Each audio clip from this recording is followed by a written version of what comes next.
In a quaint village nestled among rolling hills and meadows, there lived a skilled yet modest carpenter named Benjamin.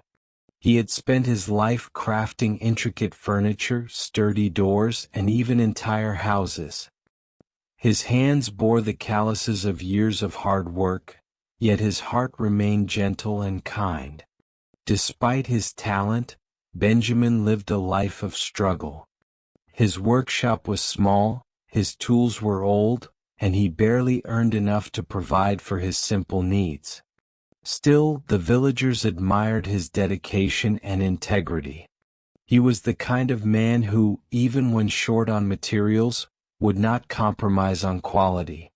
One crisp morning, as the sun bathed the village in golden light, a man in a tailored suit arrived at Benjamin's workshop. It was Mr. Harris, a wealthy businessman who had recently moved to the village. He had heard of Benjamin's unmatched craftsmanship and decided to visit him personally. "Good morning, Benjamin," Mr. Harris said with a warm smile.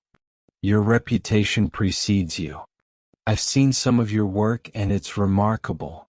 I have a special request for you." Benjamin, though surprised by the visit, nodded politely. "What can I do for you, sir?" "I need you to build me a house," Mr. Harris explained. "Not just any house. A home where my family can thrive and where memories will be made for generations. I trust you to make it extraordinary." Benjamin felt a surge of pride. "It would be my honor," he said. Mr. Harris added, "Take your time and use the best materials. I'll pay you in full once the house is complete. Money is no object. I simply want it to be perfect." Benjamin accepted the challenge eagerly, envisioning a masterpiece that would stand as a testament to his skill. He spent days drawing plans, sourcing the finest materials, and preparing for the monumental task. The project began with enthusiasm. Each day Benjamin worked tirelessly, pouring his heart into every beam and plank.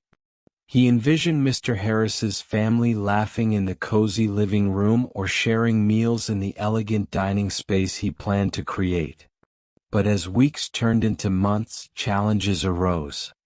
The cost of the premium materials strained Benjamin's meager savings. Though Mr. Harris promised payment upon completion, Benjamin began to worry. "What if he doesn't pay me enough?" Benjamin thought one sleepless night. "I'm exhausting myself and my resources for someone else's dream home. What about my own needs?" These doubts festered, and slowly Benjamin's passion began to wane. Determined to save time and money, Benjamin started making compromises. Instead of the high-quality wood he had initially chosen, he opted for cheaper alternatives. He rushed through the intricate details, skipping steps he once deemed essential. "It's good enough," Benjamin told himself each time he cut a corner. "Mr. Harris won't notice." But deep down a sense of unease grew. The house no longer felt like a reflection of his best work. It was sturdy and functional, but the soul, the hallmark of Benjamin's craftsmanship, was missing. Months later the house was complete. From the outside it looked grand, with its tall windows and a freshly painted facade.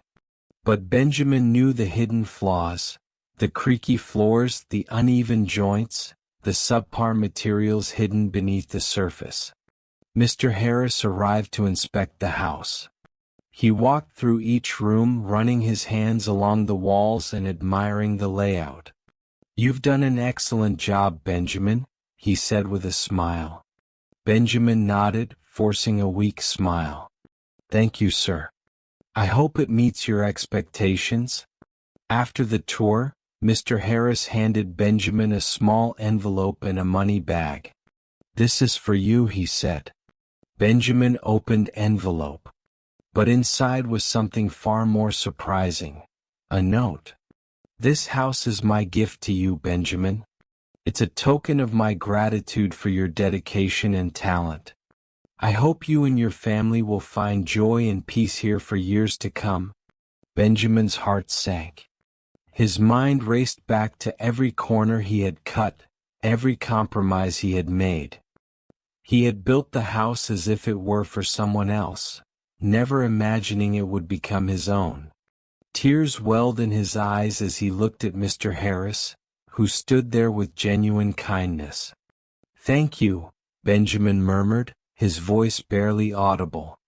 That night, as Benjamin sat in the house he had built, he couldn't escape the weight of his choices. Every creak of the floorboards, every draft through the poorly sealed windows, reminded him of his mistakes.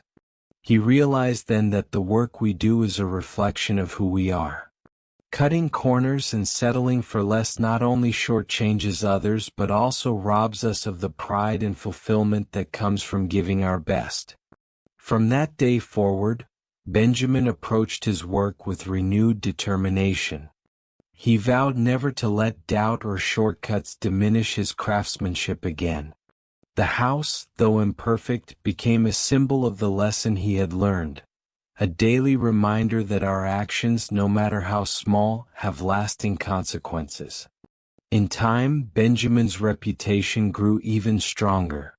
Villagers sought him out not only for his skill but also for his wisdom.